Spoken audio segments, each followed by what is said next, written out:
Toronto police are updating their investigation into threats against the city's mayoral candidates. That happened yesterday. They're giving an update now. We'll listen in live. Yesterday, at 10:45 in the morning, we received a call to the Greenwood and Mortimer area. The allegations were that there was a man who had made threats to unspecified mayoral candidates and had presented what might have been a firearm. We put out a news release saying that we were looking for him, and yesterday at about 9:30 he was arrested in 42 Division. We have identified the person as Junior Francois Lavagues, who's 29 years old, of Toronto.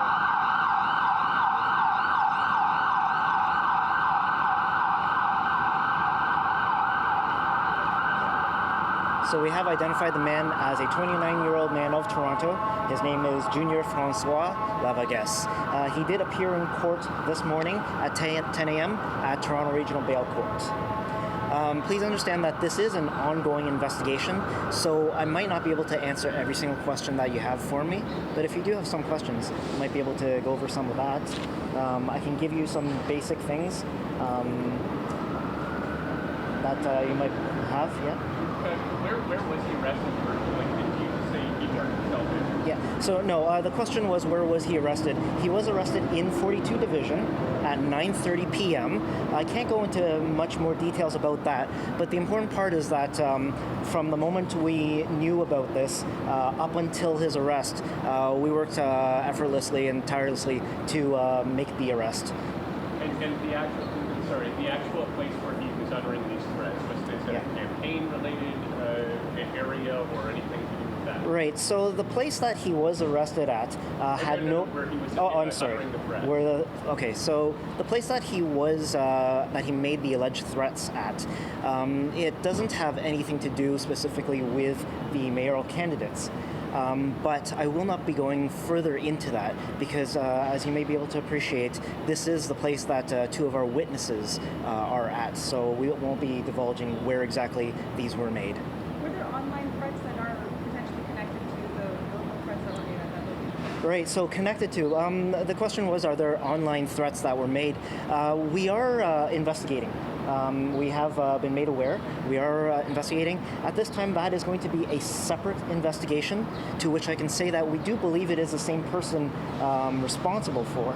But the reason why we're doing it as two separate investigations is because yesterday's occurrence was something that we had to act upon right away, was arrestable as is, and now that we have him in custody and he's before the courts, we can at least now investigate the other one a little bit more thoroughly. So yes, it is something that we're aware of.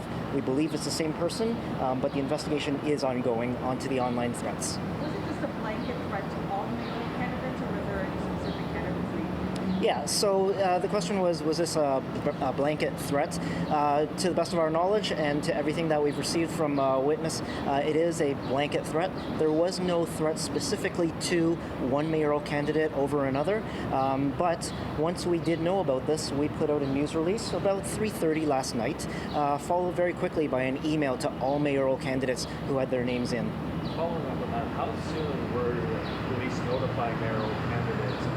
Some of them are telling us, they were a couple hours after the time frame when the call first came in regarding this. Some finding out later in the day, or didn't hear from police or from corporate security at City Hall instead. Right, okay, so the question was how soon was it that we notified and were some people notified ahead of time? Toronto Police, we started our investigation right at about 10:45 when we received the call, and then our investigation did not end. In fact, it still has not ended. Once we had enough information to give out, we gave it out at exactly the same time. That was our news release at about 3:30, and then right after that, we followed it up with an email. Now, granted, as our investigation was going on, we did speak to corporate security, City Hall, and let's also face the fact that sometimes information gets out and might get out specifically to people. But at the same time, our official notification was once through the news release and a second time through email to everyone all at once. Is there any opportunity, I guess, maybe to notify these candidates probably earlier in the day, because many were out, campaigning still? Yeah, I can't speculate as to the what could have happened in terms of timing and things like that, but I can say that we act once we have solid, reputable information. We're not just going to start alerting people, especially one at a time. We want to gather everything that we have and give everyone the right information all at once. And when the suspect was arrested, was there a weapon seized? Can you tell us anything about that? So the arrest yesterday was at 9:30 p.m. in 42 Division. I can't get much more into detail about that because that is before the courts right now, certain details. I can say that it was without incident. So that means officers arrested the man, and have brought him to the station, and now he is before the courts.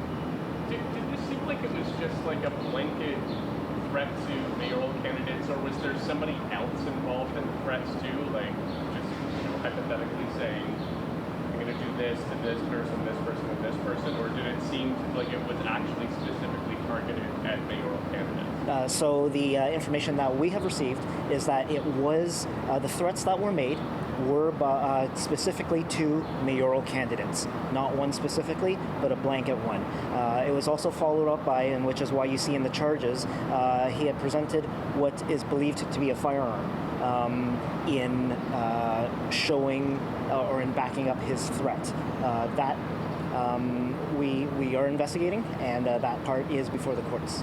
And sorry, just to clarify the question you said before, in answer to Mary Ann's question, there was an online component to this, or does it appear that there was an online component? We are aware of an online component that is being treated at this time as a separate investigation, so you will not see any of that information in our news releases. When we have more information, we will let you guys know about that, but at the same time, we're treating that as separate, but believe that it is the same person responsible for the online and the in-person threat made yesterday. Does this change the dynamic moving forward in the next 3.5 weeks for the rest of these campaigns when it comes to these events where all the candidates are going to be there? Are you guys going to be keeping a closer eye? Is there going to be maybe increased enforcement at these debates leading up to Election Day? Well, we do take all of this seriously, and we always have public safety in mind, especially when there are large gatherings and when threats have been made. First off, we work with our partners in the city with the corporate security, but yes, it is something that we're aware of and that we will be mindful of.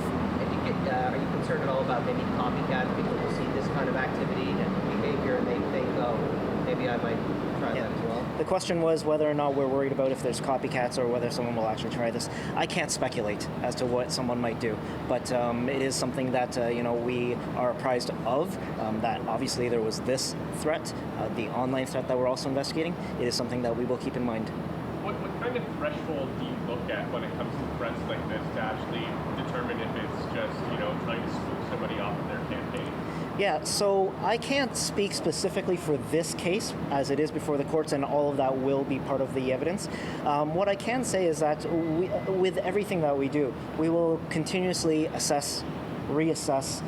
We err on the side of caution, obviously, as you see with schools and things like that. We do err on the side of caution, and we will investigate thoroughly.